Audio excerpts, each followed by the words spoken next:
Good afternoon. This is Veterans Talk. It ain't nothing but a thing, but it's a thing I want you tuned into every Saturday afternoon. I'm Elson McGee, your host, and I'm here today with my co-host and brother, and I'm gonna say brother in Christ. I'm gonna say brother in Christ. Is back from a couple of weeks. He was back last week, but we hadn't already started the show when he got here. But Tony, how you doing, brother? I'm doing good. And we got a special guest too today, Tony. We're gonna be hearing from our brother Johnny in a minute, but I want you to catch up with us for a minute. But Johnny, introduce yourself, please. Reverend Jimmy, McGee. I keep saying Johnny. Reverend McGee, I understand. I'm Jimmy Cameron. I'm a disabled veteran, Purple Heart veteran from the Marine Corps during the Vietnam era. Mm-hmm. And I really native Georgian, born here in 1945 down in Hampton, Georgia. Yeah. Lived there just about all my life. Okay. And I'm just honored to be here with Reverend McGee to get this brick sale started and get this wall dedicated down at Piedmont Park. Honored to be here. Thank you, Johnny. Yeah. Tony, you was out of town last week, man. You got back in town, but you didn't get a chance to update us a little bit. Give us some. Yeah, it's one of the groups that I'm associated with. I've volunteered with them for years. And a very good friend of mine who succumbed to AIDS and everything, and it really directly affected me. And I wanted to be a supporter. Mm-hmm. And so as a result of that, I got involved with a group that's what they do. Mm-hmm. And what we did last weekend, we went down and talked to our congressmen and senators about continuing support for those organizations that are fighting this disease. And it was really, really interesting how they're concerned. They're aware of it. And the challenge is our new administration. Mm. You know, that was a challenge. And so they basically told us, you know, we understand why you're here. We're here to support you, but we understand that we're fighting an administration that's not just cutting jobs and careers, but also fighting those organizations, those medical organizations that are fighting disease. Mm-hmm. And so that was what we did last weekend. We spent that week actually in D.C. talking to our senators and congressmen. We're lucky. We have two excellent senators, a senator and a state representative, congressman, that understand the desires and the needs for this country to continue to support those organizations. And so they were there saying, yes, you have our support, but we know we have a battle ahead of us. Yeah. You know, and I'm going to tell you something. I got caught up in reading the news, and I've been trying to stay away from it, but was looking at some of the proposed cuts for VA. Yes. For VA, you know, yes. that is always my look first, is look at what they propose to cut for VA. And, you know, I'm going to just say this now. Our national organization is already confronting Congress along with DAV, American Legion, Wounded Warriors, and other major BSOs in this country went to the Congress because they know that most of the stuff that this president is proposing, executive orders can't do it. You got to have the Congress to actually legislate these changes.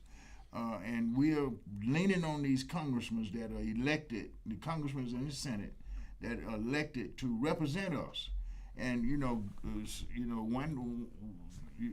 all of them have some express sensitivities for veterans issues, but we got to recognize right now that he's talking about cutting aid for suicide prevention.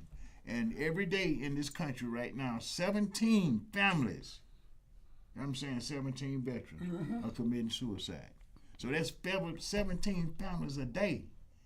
Now that should be a national crisis, but it's not because of the way we distribute information about military service, right? You know, it's sort of like we want to be looked at the way they see us in uniform. you know. But the service that we render is the thing that causing the problems, right? Suicides are caused by young people being traumatized when they're in service, and then they coming back to an insensitive VA, right? Because we've had at least 2 people commit suicide at VA. So we can't look at what's going on at a national level right now and not be concerned as veterans, because this is not the government that we serve for. That's being orchestrated right now. We serve for a republic that's for the people, by the people, and of the people.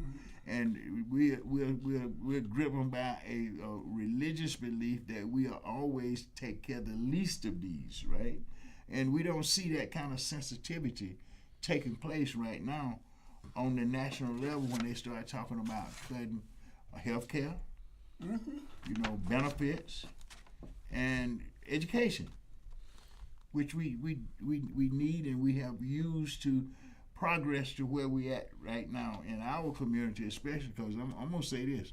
I was one of the first males in my family to get a college degree, but I was at a birthday celebration last week with my nieces and nephews and children. I got 2 doctors in my family, young doctors. Yes. Right, that was unheard of 50, 60 years ago when we went to service, Johnny. Yes, sir. You know, I just had to say that before I'm going to ask you, Johnny, because I'm looking at your book. I'm looking at your book, and I'm thinking about Morocco and all the other brothers that done wrote books, and I'm trying to get him the right one, too. I know Morocco. You know, Morocco is one of our life members, coming full circle. I know him. Actually, Morocco wrote his book first, and I didn't want to read it until I finished mine, right? Because I didn't want to be influenced by what he was saying. But Morocco is one of those brothers that went to my high school that's helping do claims, and we'll talk about that. But Johnny, I want you to talk about your service, because, see, I'm going to tell you what. I'm glad I was drafted into the Army. I wouldn't want to be in the Marine Corps. Well, I was getting ready to be drafted. I chose to go into the Marine Corps because I had an older brother that had been in the Marine Corps. Like, it was in 1963. I'm just getting out of high school, and my older brother went in the Marine Corps in 1953. A young boy, 17, something like that. But anyway, I joined the Marine Corps in 1963. Went to Paris Island, and sure enough, 1965 came along, and everybody in the Marine Corps stationed at Camp Lejeune at the time, everybody went to Vietnam. I'm 19 years old at that time. You know, everybody's young folks over there, and my experience over there was nothing short of I want to say hellacious, but it really got me to understanding what it was to be a man. I really grew up in Vietnam, my adult type stuff. I was over there from September of 65 until July of 66 when I actually got wounded, shot up over there for, spent a year in the Philadelphia Naval Hospital. At the time, 1965, and during that era, they had to draft. And the thing that I like about the draft, even today, I wish they'd bring it back, because when I was in Vietnam, you know, being shot at and shooting at people in the jungle, everybody was there, a mixture of people, black, white, rich, poor. In my platoon, 2nd Battalion, 4th Marines Golf Company, I had a white guy. Well, I have several white guys there, but one of them was the grandson of Robert Doyle. Robert Doyle at that time was CEO of National Geographic. This guy was filthy rich. I mean, his grandson was right there in the mud. This guy didn't have to be there. He could have went to college, could have went to Canada, could have did anything, but he was out there in the mud with us.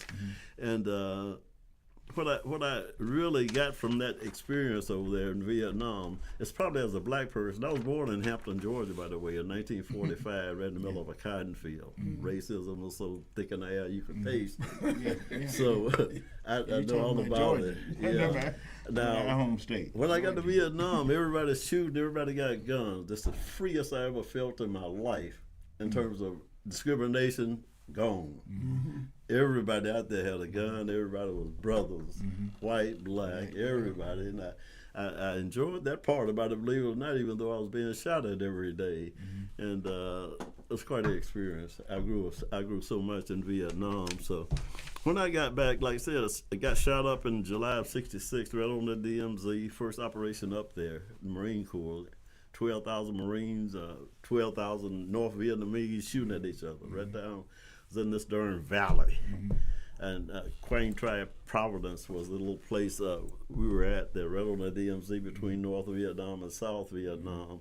We got ambushed down in a valley when I got wounded that day. And you might remember the biblical story about the that treacherous valley of the shadow of death. That was my experience that day. That's what I thought about when my whole fire team got wiped out. The two young boys that were with me got killed that day. One of them black dude, one of them was white. Both of them got killed, and I got shot up. We out in this field in this opening. And I'm holding this young brother. He just turned 18, I think in June. This was in July. He came in the Marine Corps at 17. POC Dawson from Waterbury, Connecticut. And he actually died in my arm. I might get mixed up talking about it, so I'm gonna try to leave it alone. But anyway, that guy died in my arms, and we trapped out in the field, just my little fire team. We leading 2,000 people down this valley in this river, and everybody is shooting at us on this side. The North Vietnamese dug into the DMZ. They have been there since 1954, right in the DMZ between North and South Vietnam there. So they shooting down at us. My company, it was about 10:30 in the morning too when that picture was taken there on my book. That was that morning. The news representative took that picture. And anyway, just during this, let me just finish this real quick. Like when me and my fire team, we on the point. We sweeping down through this Quang Tri Providence there. We know the North Vietnamese are there. We don't know where they're at. This is the second day of Operation, what they call Operation Hastings. At that time, the first major operation on the DMZ. In General Westmoreland himself came in and gave the orders to initiate that battle. The first major battle right on the DMZ. So we got up about 4 o'clock in the morning, headed down to the river. We had camped in that night, July 15th of 1966, that night in the middle of the darn mountain there. So that morning of the 16th, we started down. G and H Company coming down this way, coming southeast down that Quezon River. S Company was about, I don't know, maybe 2 or 3 miles downriver. We know that North Vietnamese is somewhere in between, so we're gonna kind of squash them in a vice like that. So about halfway down that darn river that morning, my fire team leading 2,000 Marines down that way, and the other 2,000 is set down there. We're gonna squash the North Vietnamese sometime because we know they're there. We done set recon patrols up there. So about 10, this is about 8:30, about 10:30, all hell broke loose. My man, the white guy I'm the fire team leader too, by the way. I'm a Lance Corporal at the time. I had a fire team of 3 people. I mean, had one guy on point. Another guy was about 50 yards behind him. I'm about 50 yards behind him. We in the river, everybody else behind us. So the guy at POC Carey, white guy from Salem, Oregon, he see an opening in the jungle. We're walking down the river because it's a little easier to walk in that water than to try to cut the darn thickets on the side of it. But after a while, he sees a little opening up there in the thicket there where the natives had been coming down to the river and doing business there. So he go up. And he get out into a field about a 30-yard square, just an open field there. He get out there and starts to look like we can come out of that water and make some time alongside the river there. And as soon as he get out in that opening, he's out there by himself. My other team members still in the water. He get about 20 yards out in the opening, and all hell broke loose. Boom, boom, boom, boom. He gets shot. What he got to do? So black guy, Dawson, he's looking out at this stuff, and I'm behind him and the fire team leader. Oh, yeah. He hollered back, Corporal Cameron, PLC Carey's been hit. So everybody started shooting. Once that shooting started, everybody dropped. You know, we don't know. We make it up to him, and next thing, holler back to the fire squad leader, can you get out to him? So I sent PLC Dawson out to the boy who got shot. As soon as he get to the guy there, everybody's shooting by this time too. They shooting out at us, and we shooting back up across the river because the H Company was over here across the river. They shooting back up there. We don't see nobody. We see some flashes up there in the mountainside coming down. Okay, so PLC Dawson get the Carey, pick him up. As soon as he do that, he gets shot. Boom, boom, boom, boom, boom. I'm looking right here on the side now. And I holler back, oh, we got 2 shots. He's going, oh, can you make it out to him? So I'm next man in line. So I started out there. When I get out there, both of my men had been shot. I picked PLC Dawson up, the black dude, had him in my arms. He had been shot 4 or 5 times. You can just see the bullets bouncing off of him. When I pick him up, he looked around. He said, I can't walk because I got hit in the back and I'm paralyzed. I can't move. He said, Jim, he was calling me Jim. Jim, you need to get out of here. Yeah. And by the time he said that, I got shot in the back. The first time I got shot was in the back. I'm still holding him in my arms. I got shot right in my back. My right lung collapsed. I take a breath and he couldn't do it.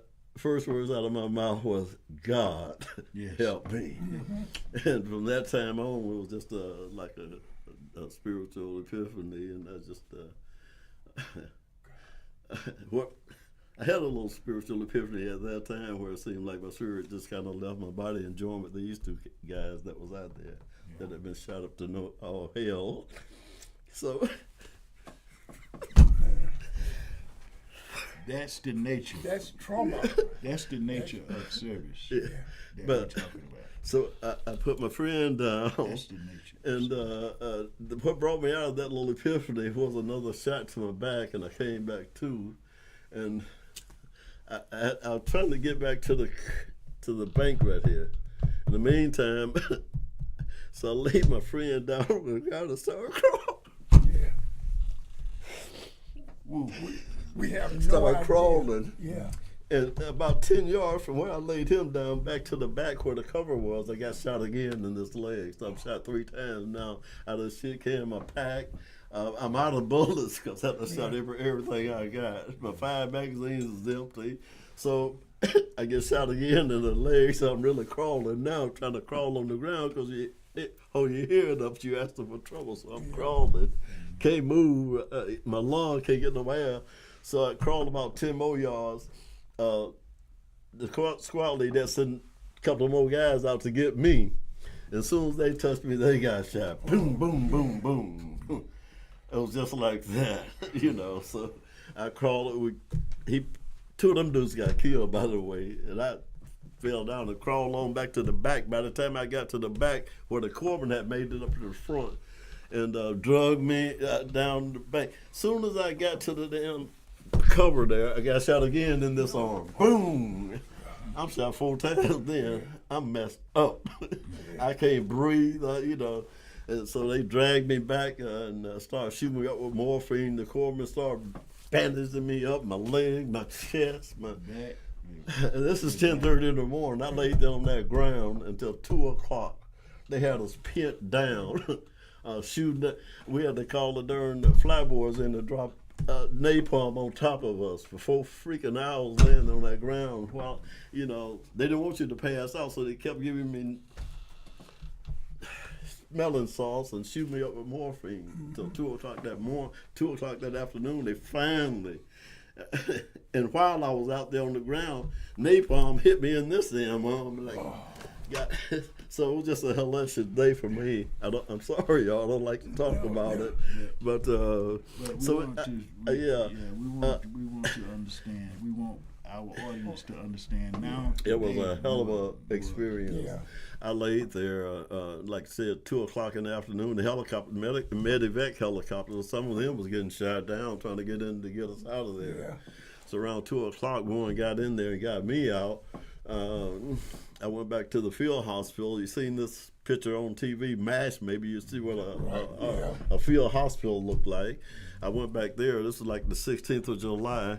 I stayed in that field hospital for 3 weeks because I had a collapsed right lung. They had to cut my whole chest open from here all the way around there because my lung wouldn't expand. They had to go in there and patch my right lung up so it expand enough so that we could fly out of there, because you can't fly with a crushed lung.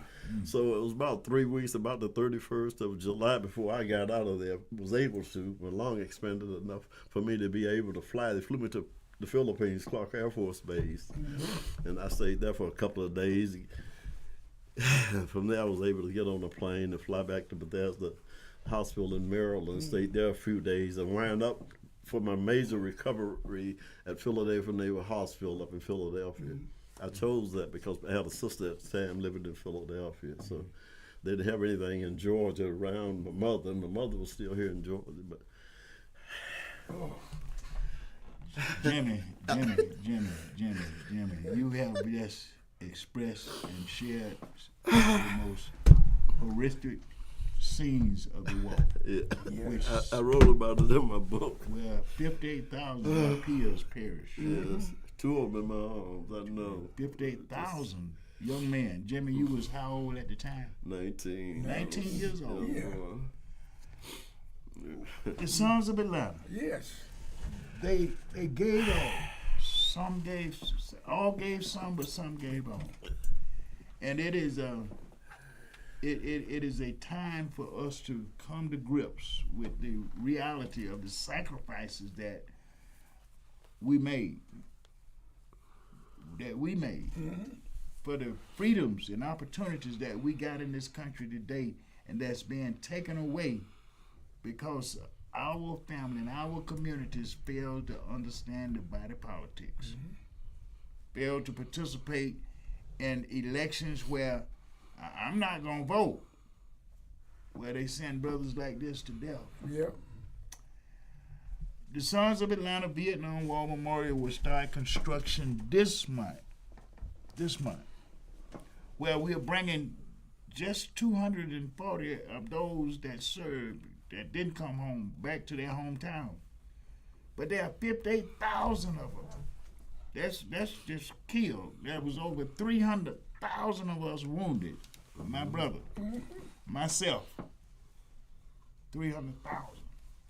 And the muds of warfare for the opportunities and the freedom that everybody enjoy in this country today. And in the middle of integrating the military. In the middle of it, Jimmy, thank you, brother, for your service. Yeah. Yes, sir. Thank you. Thank you, my brother. I'll tell my story one day, too. I mean, I thank you because I know how hard that was. You know, thank you, brother. I know how hard it is to talk about that moment, that time, when you thought you was going to die. Then you had every reason to think you were going to die. Absolutely did. Yep. All the way over there from home. And get back here and be spit on. This is Veterans Talk. We are here every Saturday doing the same thing, trying to make sense out of a sensitive situation called the plight of veterans in the USA, and the USA with the plight of veterans.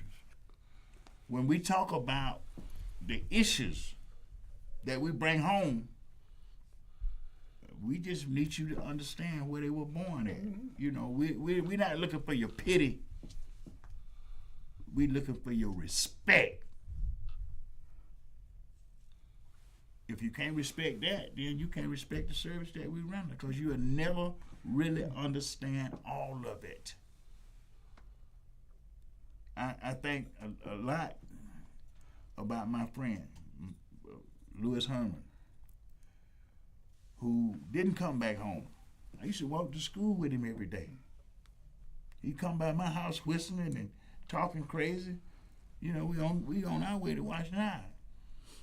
When he get ready to go to Vietnam, I go to his party. He didn't get drafted. He going to my party.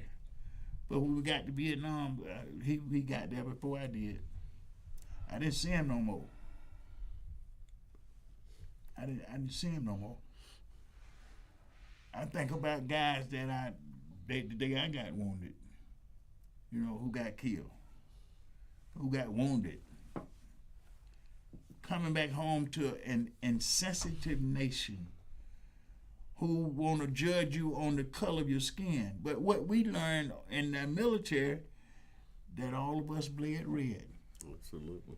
And we learned how to get past that stupidity called racism. You know, we learned that we had to have each other back. And we did. That was the good thing. We did have each other back. Whether you was white, black, Hispanic, Asian, over there we was one. Yeah. Mm-hmm. We were one. We was about the same cause, the same mission that we got to learn to be about now. So I'm just glad. I want to thank City of Atlanta, Mayor Andre Dickerson, and especially Michael Julian Barnes. Mm-hmm. And Marvin Harrington Jr. And I like to say this like about them. They didn't come here. They from here. Mm-hmm. They from Georgia. They're Georgia folks. Yes. Georgia boys. See, we got to recognize, man, that if we don't tell this history, we don't tell this story, won't nobody else tell it for us, Jimmy. Mm-hmm. You know, it is I think, you know, we were spared to do this. For a reason. You know, we were spared to do this. Because I think about, I was sharing with you, my cousin, you know, young boy that never went to war. He just went to the Marine Corps. Came home on leave and got killed by racism, mistake. They don't know the nature of our service, so they don't care. But we are here to ask for your caring.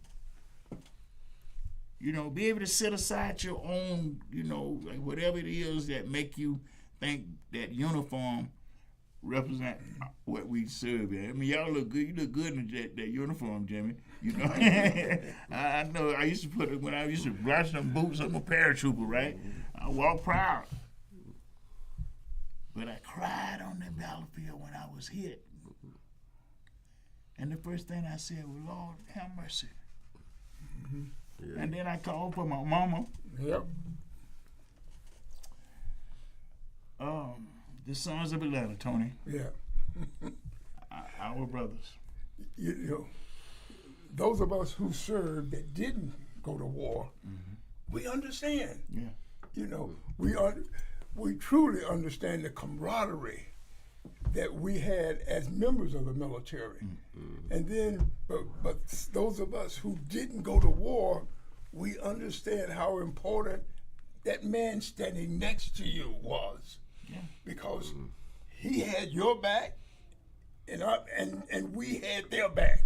You know, yes, we were support, but we did it proudly.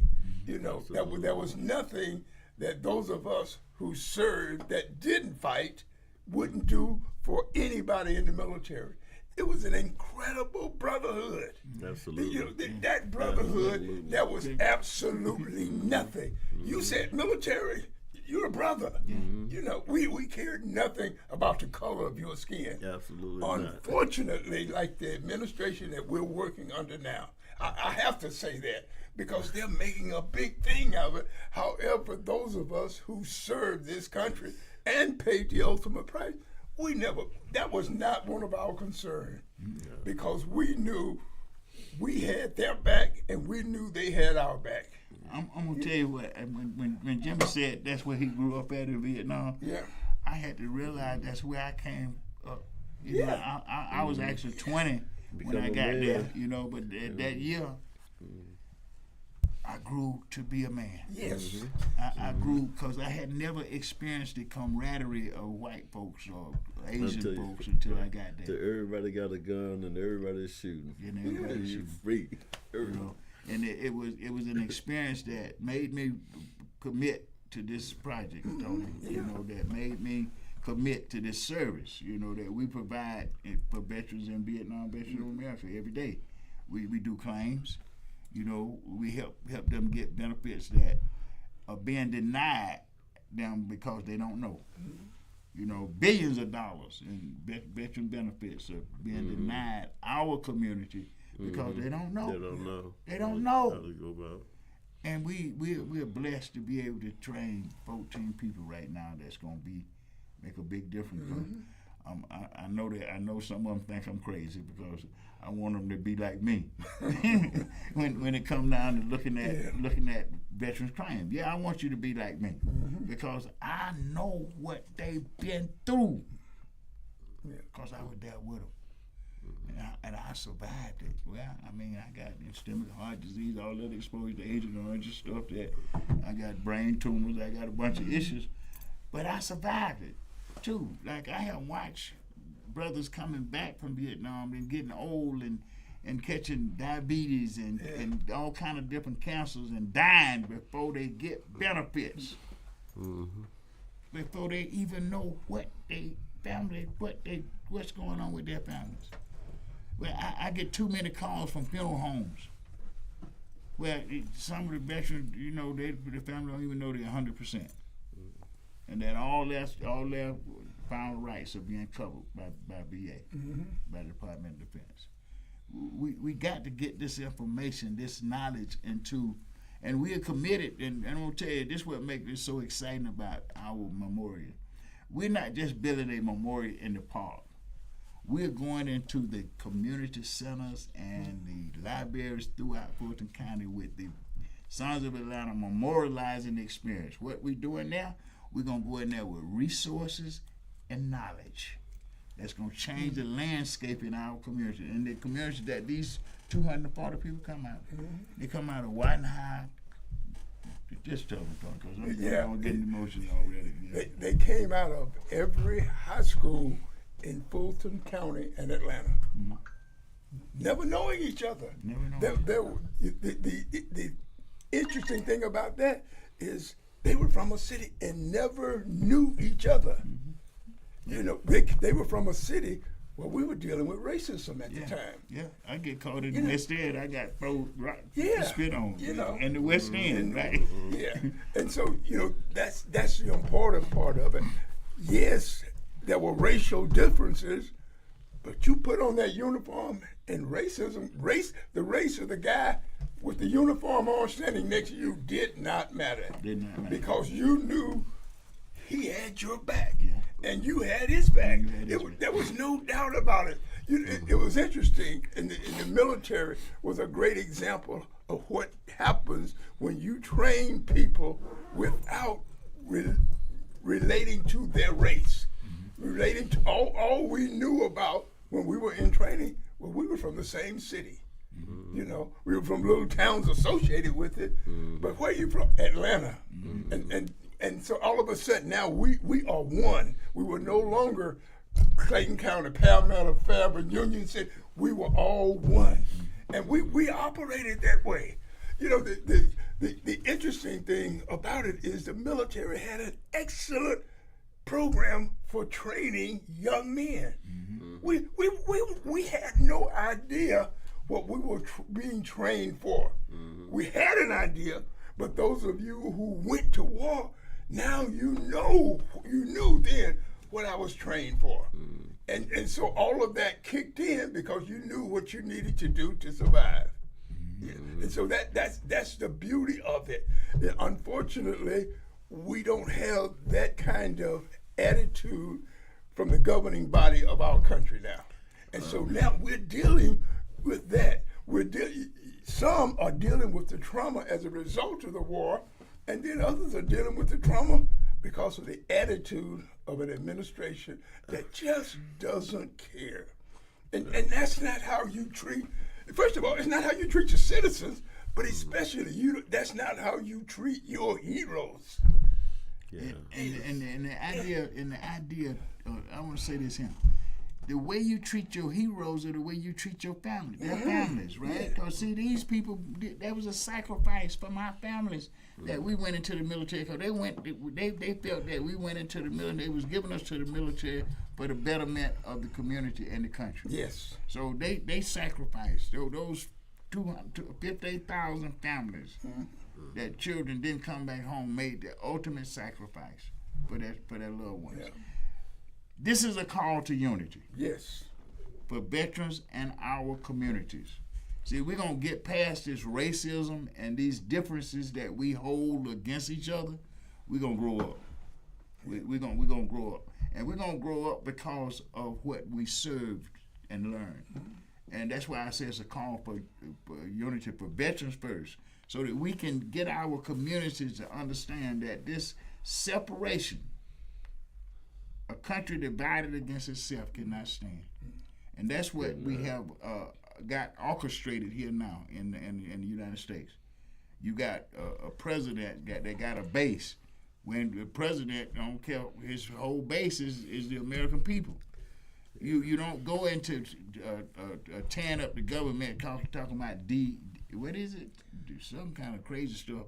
DEI. DEI. I mean, They came up with that to get away from affirmative action, and that they came up with this DEI, diversity in employment initiative, to get away from the affirmative action initiatives that they started in 1965, because they figured out that affirmative action programs were divided into 9 different racial groups, and white females took up 85% of the affirmative action dollars.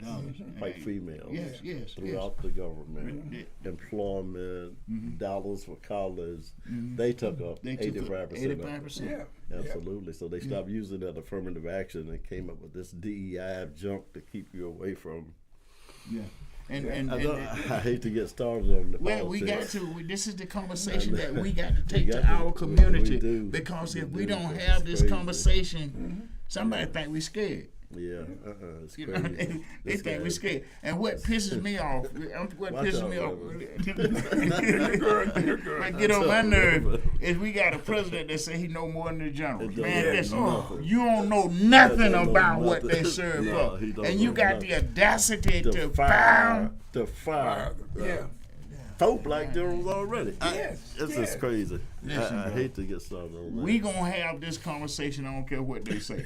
You know, because this is what we got the freedom to do, and we need to have it in our churches and our school, and more than that, in our families. Right? Absolutely. We need to have it in our families. And I you know what? I got a family, man, that's big, and I got so many veterans in it. I forget who they are sometimes. But then I ain't scared to talk to them about it. Right? I mean, I don't have no problem with calling all of them together either, you know, and calling them out. You know, when they start thinking that they done got a little education, they done arrived. Hold on, wait a minute. Let me give you some history. What you talk about your grandmama? Remember your granddaddy? You know what they sacrificed for you to get to where you at. Absolutely. You know, you don't get beside yourself. You know, we got to talk to them about that, because see, you heard these young men on the show last week, right? That's why I had them on the show. Because I wanted them to tell the audience why they voted for Trump. Well, they admit that they didn't vote for all of this that he's doing, you know, because they've been bamboozled, bullied about. And we can't just be quiet about it. And the interesting thing about that is, at least now they recognize it, and they recognize the error of their ways.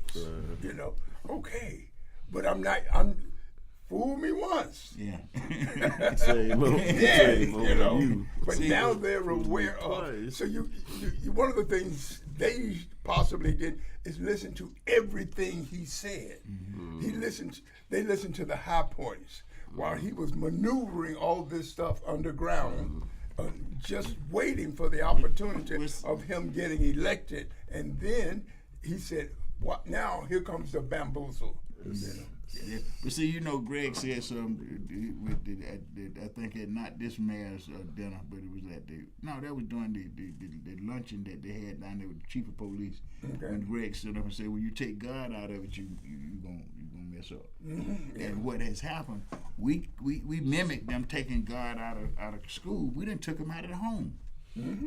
You know, we didn't took him out of the home. I remember when I was growing up, I had to say prayers in the morning. That's it. Say prayers in the evening. You know, and if I didn't get on my knees, like I was saying, I got a spanking. They're gonna teach me how to go through the motion. And unfortunately, I went through the motion a long time before I got caught up with. Yeah. But God is always forgiving.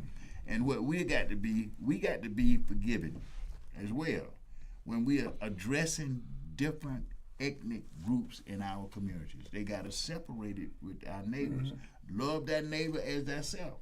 They didn't say love the neighbor if he's black, or if he's white, or if he's Asian. We got to learn to live in a community where we are taking care of each other again. See, the only thing that I miss now, I got a chance to live in segregation. I'm 78 years old, so I know what segregation feels like. On my street, everybody knew each other. It was a little short street, Drummer Street. It's desolate now. It was a little short street, but everybody on the street, the retirees governed the street. When they sit on their porch, we played in the streets. We wasn't no fighting. Because you start arguing out there, they gonna holler out there at you. I'm gonna tell you why y'all acting up. Right now, some of these kids, you say something to their children, they wonder, I don't talk to my child like that. Well, that's crazy. We're losing community. That's crazy. We got to get back to that community where we're looking out for each other, where we start caring for each other. Because I can't never remember anybody being evicted out of a house on my street. Because when somebody got in trouble with their rent or mortgage or whatever, we was having fish fries and all kind of stuff, raising money to help them. Now we so selfish. Well, I call it idolatry. We in an era of idolatry where we put things over people. We care more about things than we do our own children, because we raise them just giving them things. We just give them things, and they don't tell them the value of the people that's giving them the things. They don't tell them what they got to go to work. I remember my first job. My mom used to tell me I cash my first check. I'm working for the railroad now. I done got promoted to the 12th grade. I'm finna graduate from high school. I get 12th grade. I get a job with the railroad, right? So I'm bigger than when I get ready to go back to school. Mama said me, she said, go down there and tell them folks you finna go back to school, Elsa. I said, I ain't going back to school. She said, when you gonna move? Right then and there, she didn't stutter. Right? Yeah. She said, no, buddy. No, you ain't grown. Yep. When you get grown, you gone. But you need to know how to take care of yourself so you won't come back home. I don't need you to come back and go so you're going to get an education. Yes. You're going to learn something because you too nosy. Yep. You're going to have a problem with folks because you need an education. We need our parents to get back on being parents. Yeah. Stop trying to be your child's friend. I got to talk with my daughter about that a lot. You can be... You got to love. My mom would tell me in a minute, don't lie. I'm not one of your little buddies. I'm not none of your friends. Tell the truth. Yeah. We got to get back to our children's doing it so we don't get so mixed up when we start getting misinformation. Because that is the biggest problem in our community today. Misinformation. Misinformation. Yeah. We just getting misinformation, and them young men was perfect examples of misinformation. Very intelligent young man, smart young man, working at the VA. But I bet you they went back to work with a different attitude. Yeah. If they went back to work. They went back to work because that was the other thing. 10,000 being laid off. Yeah. Oh, at the VA. Yeah, it's crazy. What's going on there? And you think about crazy when you go out to the VA. Now I go out to the medical center. I used to work there, so I still go out there. I get a little bit more better treatment than probably the average patient because they know me. I make them know me and let them know that if I'm not getting the services, I'm gonna talk about it. I'm gonna let the community know about it. That's when we had Leslie Williams out there as the first black director. She came out in the community because I asked her to. Yes, she did. She came out in the community. She was on our show, So getting good information to the community. The good information we need about the VA today is not there because we have allowed our vote to not count or to be counted against us. I know a lot of people in my community that didn't go to vote. They didn't vote because of misinformation. Well, it don't make no difference. They're gonna do what they want to do anyway.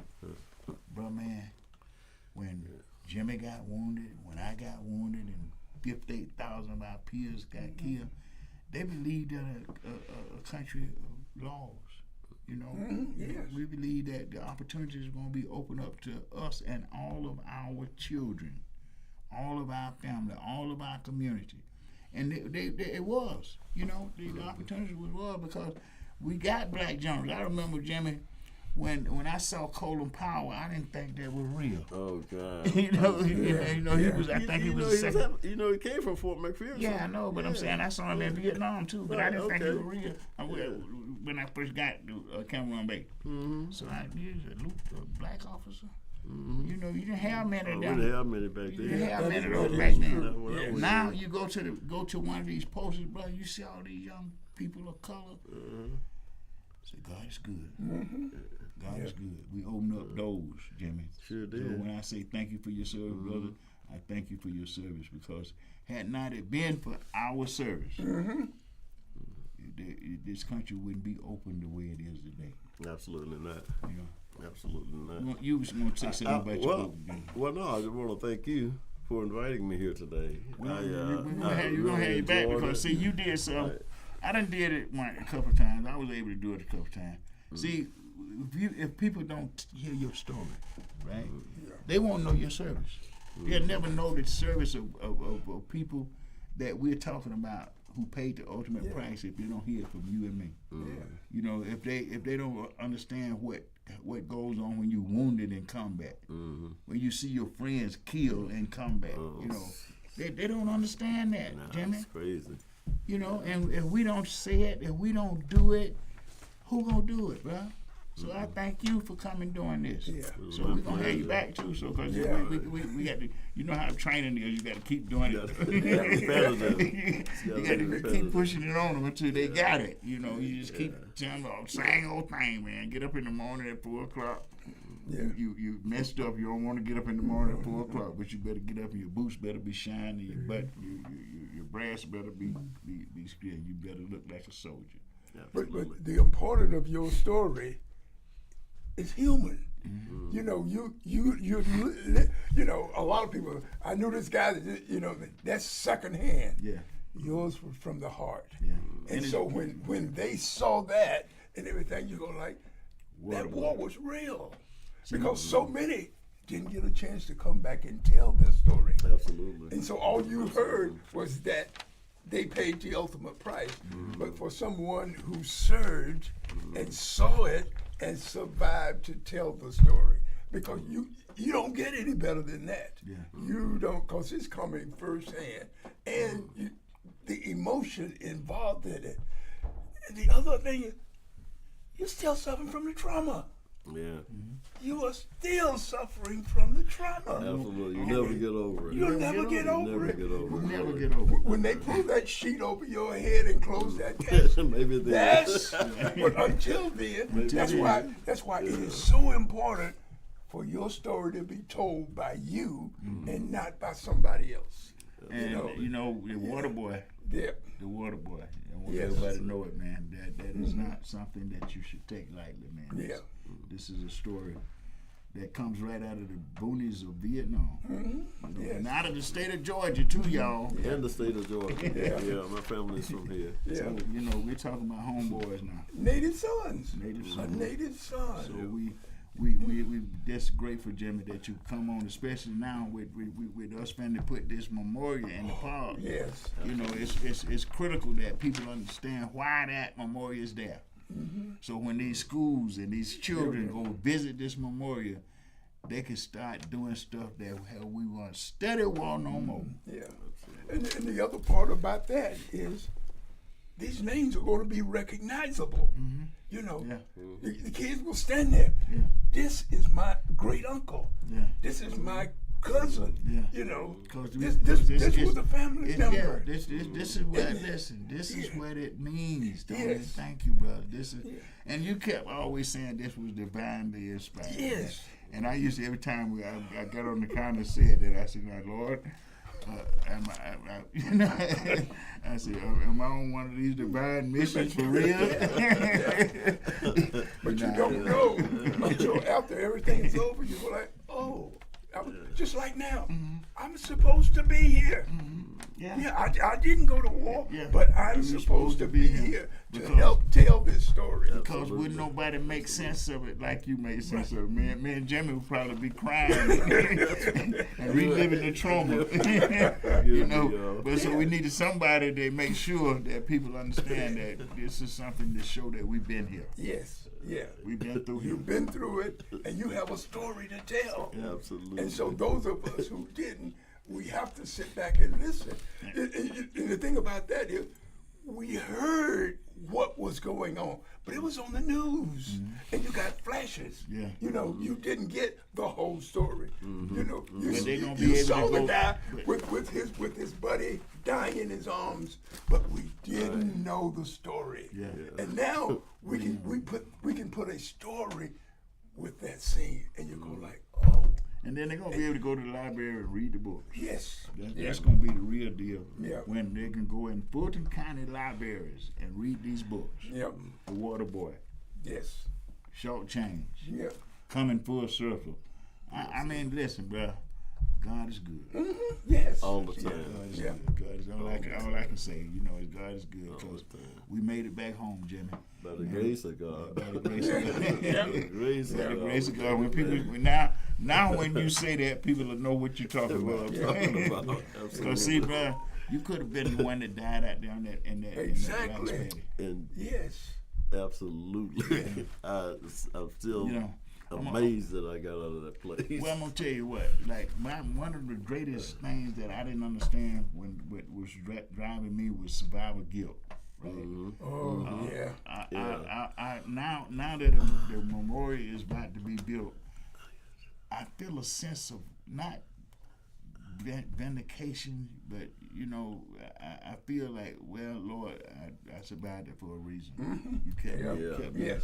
Because Yeah. at first I couldn't understand, man, why Why? I'm survived. And somebody else Somebody else didn't. didn't. I couldn't deal with that. Yeah. You know, I just didn't have the spiritual maturity, you know, whatever it takes. I had to. Tell you what, Reverend, I got to have another talk with you. I'll tell you how I overcame that guilt, that survival guilt that you're talking about. It was during this little spiritual epiphany that I had at that time, and that shed some light on some things that kind of helped me through it.